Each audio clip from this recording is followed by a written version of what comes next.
دكتور ايمن كمال اخصائي العلاج الطبيعي بقطاع الناشئين، يعني ملخص كده سريع على اللي حصل السنه دي. ملخص سريع ان الكابتن حمدي موسى بيقوم بدور رهيبه جدا عندنا في القطاع. اول حاجه انا كل سنه كنت بديله فلوس عشان يعيني في القطاع.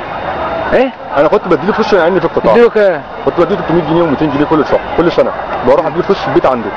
عشان ايه؟ عشان يعيني في القطاع. طيب هو كان بيتعامل معايا كده ويشهد عليا ويشهد يجي في وشي كده يتكلم معايا. وانت معاك دلائل بالكلام ده؟ دلائل طبعا، مع دلائل معيش دلائل طبعا، ولكن ده اللي حصل معاك. ده اللي حصل فعلا. طب طب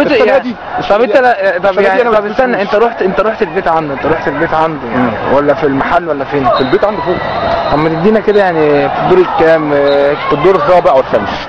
الاسانسير عندهم اسانسير في العماره عندهم في الدور الرابع والخامس. ماشي كام؟ ماشي.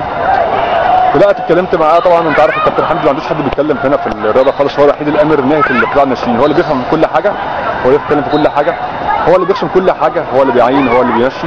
حتى لما حلف عليا بالطلاق في النادي عندنا عشان يمشيني القطاع. حلف عليك بالطلاق قال لك ايه؟ اول حاجه قال لي الطلاق من مراتك داخل النادي تاني هنا. انت في الاجتماع اللي كان هنا؟ بعد الاجتماع اللي كان هنا. اللي انا حضرته يوميها ولا كان قبليها؟ يوميها. بعد انا مشيت ولا قبل ما انا امشي؟ بعد ما مشيت. ايه تاني؟ طبعا اسلوبه، طبعا الشخص بتاعه، اسلوب الشخص بتاعه مع الناس كلها، واسلوبه تعامله معايا انا بالذات. خليك في النيك راجع بالناس، يعني خليك تعامل معايا بالشخص. اول مره ليا يوم في القطاع خالص، اول ما دخلت بتعامل معاه قام سخرني. ليه؟ كان ايه السبب؟ هو طريقته كده. انا سالت الناس يا جماعه بتعامل كده ليه؟ ده اسلوب حياته اصلا. هو الشهر والاحا والكلام ده كله ده اسلوب حياته، دي الفاظ اللي بيطلعها من حياته يعني. عاوز تتكلم حضرتك كمان على انت اللي بتتكلم، انت اللي بتقول كل حاجه. ولا حضرتك كمان على حاجه بقى معينه بقى. الراجل ده كمان يعني مش بياخد ناس من النادي عندنا هنا، ناس الموظفين في النادي يشغلهم عنده في المحل، يشغلهم 3 شهور عنده ويديهم شهر وما يديهمش الشهر الثاني، يروحوا مثلا يشتغلوا عنده شهرين من غير ما يديهم ولا مليم. خليك في اللي انت فيه. انا بقول لك هو الراجل ده بيشتغل كده في النادي، ياخد ناس الموظفين. انا هقول لك بالاسماء بقى.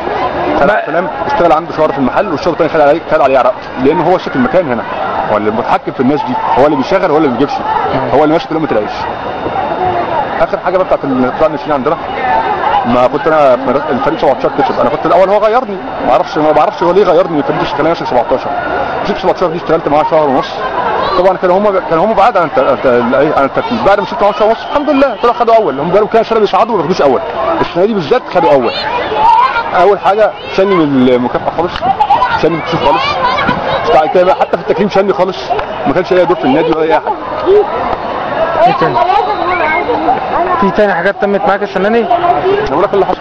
في مواقف تانية تمت؟ لا اصل انا بعد قبضت النص الشهر بتاعك بتاع شهر 5 ولا شهر؟ قبضت نص شهر. هو اول شهر؟ هو قبض شهر كامل طبعا.